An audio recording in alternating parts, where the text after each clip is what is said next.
ನೋಡ್ರಿ ಮಾನ್ಯ ಯತ್ನಾಳ್ ಅವ್ರಿಗೆ ಸ್ವಲ್ಪ ಕಾಮನ್ ಸೆನ್ಸ್ ಇದೆ ಅನ್ನೋದು ಗೊತ್ತಿಲ್ಲ. ಯಾಕಂತಂದ್ರೆ ಇದು ಪ್ರಜಾಪ್ರಭುತ್ವದ ರಾಷ್ಟ್ರ. BJP ಸರ್ಕಾರ ಬಗ್ಗೆ ಆಗಲಿ ನಮ್ಮ BJP ನಾಯಕರ ಬಗ್ಗೆ ಆಗಲಿ ನಾವು ಹಿಡಿದು ಅವಶ್ಯಕತೆ ಇಲ್ಲ. ಯಾಕಂತಂದ್ರೆ ಖುದ ಯತ್ನಾಳ್ ಅವರೇ ತಾವು ನೋಡಿರ್ಬೋದು, 2,500 ಕೋಟಿ ಕೊಟ್ಟರೆ CM ಆಗ್ತಾರೆ, ಕೋಟ್ಯಾಂಗ್ಲಿ ರೊಕ್ಕ ಕೊಟ್ಟರೆ ಮಿನಿಸ್ಟರ್ ಆಗ್ತಾರೆ ಅಂತ ಎಲ್ಲ ಮಾತಾಡಿದ್ದು. ಮತ್ತು ಭ್ರಷ್ಟಾಚಾರ 40% ತೆಗೆದದ್ದು ಅವರೇ. ನಮ್ಗೆ ಏನೋ ಹಿಡಿದು ಅವಶ್ಯಕತೆ ಇಲ್ಲ. ಸ್ವಪಕ್ಷವಾಗಿ ಅವರೇ ಅದರ ಬಗ್ಗೆ ಮಾತಾಡಿದ್ದಾರೆ. ಬಹುಶಃ ಅವರಿಗೆ ಗೊತ್ತಿಲ್ಲ, ಐತೇನಿಲ್ಲ. ನಾವು ವಿಜಯಪುರ ಜಿಲ್ಲೆಯಲ್ಲಿ ಭಾಳಷ್ಟು ನಮ್ಮ ಹಿಂದೂ ಬಾಂಧವರು ಅವರು ಕೂಡ ರಂಜಾನ್ ತಿಂಗಳಲ್ಲಿ 1 ತಿಂಗಳು ರೋಜಾ ಮಾಡ್ತಾರೆ. ಅದರಲ್ಲಿ ಲಿಂಗಾಯತರಿದ್ದಾರೆ, ದಲಿತರಿದ್ದಾರೆ, ಎಲ್ಲ ಸಮುದಾಯದ ನಮ್ಮ ಪ್ರತಿ ವರ್ಷ ಪವಿತ್ರವಾದ ರಂಜಾನ್ ಹಬ್ಬದಲ್ಲಿ ರೋಜಾ ಮಾಡ್ತಾರೆ. ಮೋದಿಯವರು ನ್ಯಾಷನಲ್ ಲೆವೆಲ್ನಾಗ ಅಂದ್ರೆ ರಾಷ್ಟ್ರ ಲೆವೆಲ್ನಾಗ ಒಂದು ಉಜ್ವಲ ಯೋಜನೆ ತಂದಿದ್ರು. ಈಗ ನಮ್ಮ ಕರ್ನಾಟಕದಲ್ಲಿ ಪ್ರಜ್ವಲ ಯೋಜನೆ ಅಂತ ತಂದಿದ್ದಾರೆ. ಪ್ರಜ್ವಲ ಅಂತಂದ್ರೆ ಮಹಿಳೆಯರ ಮೇಲೆ ಅತ್ಯಾಚಾರ ಮಾಡಿ ಭ್ರಷ್ಟಾಚಾರ ಮಾಡಿ BJPಗೆ ಸೇರಿಸಿ ಈ ಅಭಿಯಾನವನ್ನು ಮಾಡಿದ್ದಾರೆ. ಬರೀ ಅದು ಬಿಟ್ಟು ಏನೂ ಮಾಡಲಿಲ್ಲ ಅವರು ಬೇರೆ. ನೋಡ್ರಿ, ಮಾನ್ಯ ಯತ್ನಾಳ್ ಅವ್ರಿಗೆ ಸ್ವಲ್ಪ ಕಾಮನ್ ಸೆನ್ಸ್ ಇದೆ ಅನ್ನೋದು ಗೊತ್ತಿಲ್ಲ. ಯಾಕಂತಂದ್ರೆ ಇದು ಪ್ರಜಾಪ್ರಭುತ್ವದ ರಾಷ್ಟ್ರ. ಇದು ನಮ್ಮ ರಾಜ್ಯ ಏನಂದ್ರೆ ಪ್ರಜಾಪ್ರಭುತ್ವದ ರಾಜ್ಯ. ಇಲ್ಲೇ ಪ್ರತಿಯೊಬ್ಬ ನಾಗರಿಕರ ಸರ್ಕಾರ ಇದು. ಹಿಂದುಳಿದವರಾಗಲಿ, ದಲಿತರಾಗಲಿ, ಅಲ್ಪಸಂಖ್ಯಾತರಾಗಲಿ ಎಲ್ಲರೂ ಸರ್ಕಾರ. ಯಾಕಂದ್ರೆ ಡಾಕ್ಟರ್ ಬಾಬಾ ಸಾಹೇಬ್ ಅಂಬೇಡ್ಕರ್ ಅವರು ಬರೆದಂಥ ಸಂವಿಧಾನದಿಂದ ನಡೆತಿರುವ ಈ ಸರ್ಕಾರ ಯಾರು ಇರ್ತಂದ್ರೆ ನಮ್ಮ ಕರ್ನಾಟಕ ರಾಜ್ಯ ಸರ್ಕಾರ. ಎಲ್ಲರ ತಮ್ಮ ಏನೇನು ಅಭಿಪ್ರಾಯ ಹೇಳಲಿಕ್ಕೆ ಎಲ್ಲರಿಗೂ ಅವಕಾಶ ಇದೆ. ಆದರೆ ಇದು ಸಾಹೇಬರ್ ಸರ್ಕಾರ ಐತಿ. ಒಂದು ಸಮುದಾಯಕ್ಕೆ ಸರ್ಕಾರ ಸೀಮಿತ ಇಲ್ಲ ಇದು.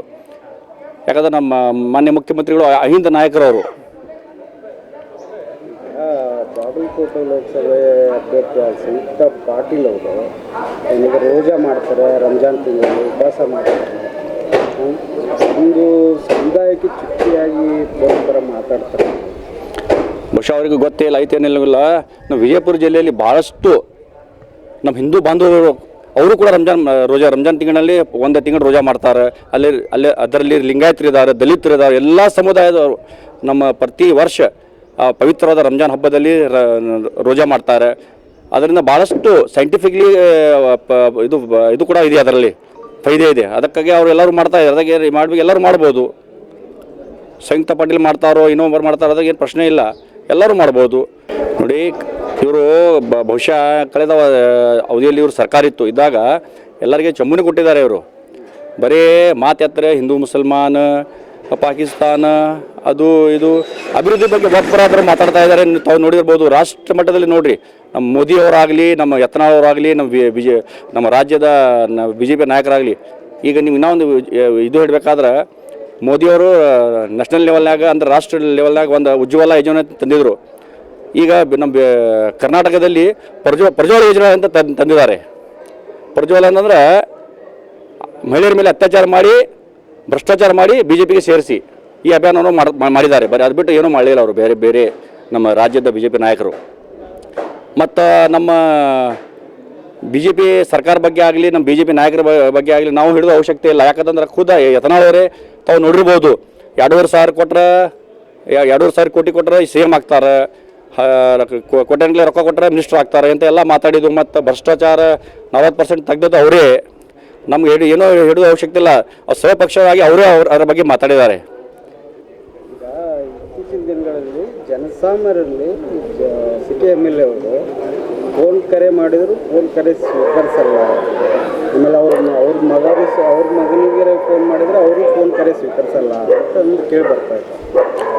ನೋಡಿ ಸರ್, ಅವ್ರ ಕಡೆ ಏನೂ ಕೆಲಸ ಇಲ್ಲ, ಅಭಿವೃದ್ಧಿ. ಬರೀ ಅವ್ರಿಗೆ ಇಷ್ಟ ಪ್ರಚಾರಕ್ಕೆ ಅಂತೇಳಿ ಮಾಡಿ ಅವ್ರಿಗೆ ನಾಟಕ ಕಂಪ್ನಿ, ಬರೀ ನಾಟಕ ಕಂಪ್ನಿ ತೊಗೊಂಡು ಎಲ್ಲ ಬೇರೆ ಜಿಲ್ಲೆಗಳಿಗೆ ತಿರುಗಾಡಿ ಬರೀ ನಾಟಕ ಮಾಡ್ತಾ ಇದ್ದಾರೆ. ಮತ್ತು ಸಾರ್ವಜನಿಕರಿಗೆ ಸಮಸ್ಯೆ ಆಗೋದು ಖರೆ ಅನ್ನೋದು. ಮತ್ತು ಅವ್ರು ಎಲ್ಲರಿಗೂ ಗೊತ್ತಿದ್ದ ವಿಷಯ, ಅವರು ಡುಪ್ಲಿಕೇಟ್ ವೋಟಿಂಗ್ ಮಾಡಿ ಆರಿಸಿ ಬಂದಿದ್ದಾರೆ. ಪ್ರಾಮಾಣಿಕವಾಗಿ ಅವರು ಒಬ್ಬ ಹಿರಿಯ ರಾಜಕಾರಣಿಯಾಗಿ ನಮ್ಮ ಇದು ಐತಿಹಾಸಿಕ ಜಿಲ್ಲೆ, ಐತಿಹಾಸಿಕ ನಗರ, ಇಲ್ಲಿ ಅಭಿವೃದ್ಧಿ ಮಾಡೋದು ಬಿಟ್ಟು ಭಾಳಷ್ಟು ಕೆಲಸ ಅದಾವ. ಇಲ್ಲಿ ವಿಶ್ವ ಪಾರಂಪರಿಕ ಸೇರಿಸೋದು ಕೆಲಸ ಆಗಲಿ, ಇನ್ನೂ ಭಾಳಷ್ಟು ಕೆಲಸ ಅದಾವ ಮಾಡೋದು ಬರೀ ಹಿಂದೂ ಮುಸ್ಲಿಂ ಮಸ್ಜಿದ್ ಮಂದಿರ ಅಂತ ಎಲ್ಲ ಮಾತಾಡೋದು ಬಿಡಬೇಕು ಅವರು. ನಗರದಲ್ಲಿ ಅಭಿವೃದ್ಧಿ ಕಾರ್ಯಗಳು ಆಗಿರುವಂಥ ಏನೂ ಆಗಲಿಲ್ಲ. ಅವ್ರದ್ದು ಕರ್ತವ್ಯ. ಒಬ್ಬ ಶಾಸಕರಾದಂದ್ರೆ ಅವರು ಒಂದು ಸಮುದಾಯಕ್ಕೆ ಸೀಮಿತ ಶಾಸಕರಲ್ಲ. ಈ ವಿಜಯಪುರ ನಗರದಲ್ಲಿರುವ 3.5-4 ಲಕ್ಷ ಜನರ ವೋಟಿಂಗ್ ಬಿಟ್ಟು ಎಷ್ಟು ಜನಸಂಖ್ಯೆ ಅದ ಎಲ್ಲ ಜನಸಂಖ್ಯೆ ಶಾಸಕರು ಅವರು. ಎಲ್ಲ ಸಮುದಾಯದ ಶಾಸಕರು. ಅಲ್ಲಿ ಒಂದೇ ಸಮುದಾಯಕ್ಕೆ ಸೀಮಿತ ಅಲ್ಲ ಅವರು. ಹೀಗಾಗಿ ಅವ್ರ ಅಭಿವೃದ್ಧಿ ಎಲ್ಲ ವಾರ್ಡ್ನಲ್ಲಿ ಎಲ್ಲ 35 ವಾರ್ಡ್ನಲ್ಲಿ ಮಾಡಬೇಕು. ಎಲ್ಲೆಲ್ಲಿ ಏನೇನು ಸಮಸ್ಯೆ, ನೀರಿನ ಸಮಸ್ಯೆ ಅದ, ಡ್ರೈನೇಜ್ ಸಮಸ್ಯೆ, ಭಾಳಷ್ಟು ಸಮಸ್ಯೆಗಳು ಅದಾವೆ. ಅದು ಮಾಡೋದು ಬಿಟ್ಟು ಬರೀ ಮಾತ್ರ ಹಿಂದೂ ಮುಸ್ಲಿಂ ಸಾಹೇಬ್ರ ಮನೆಗೆ ಹೋಗಿ ಬಿರಿಯಾನಿ ತಿಂದು ನೆನಪಾರು. ಇನ್ನಾವುದು ದಿವಸ ಅವ್ರ ಮನೆಗೆ ಬಿರಿಯಾನಿ ಹೋಗ್ತದೆ ಸಾಹೇಬ್ರ ಮನೆಯಿಂದ. ಬಿರಿಯಾನಿ ತಿಂದು ಇಷ್ಟ ಇಲ್ಲ ಮಾತಾಡಕ್ಕೆ ಕಲ್ತಿದ್ದಾರೆ ಅವರು. ಈಗ ಅಭಿವೃದ್ಧಿ ಕೆಲಸದಲ್ಲಿ ತಾರತಮ್ಯ ಮಾಡ್ತಾ ಇದ್ದಾರೆ ಅವರು. 100ಕ್ಕೆ 100 ತಾರತಮ್ಯ ಮಾಡ್ತಾ ಇದ್ದಾರೆ. ಇದರಲ್ಲಿ ಏನೂ ಸಂಶಯ ಇಲ್ಲ.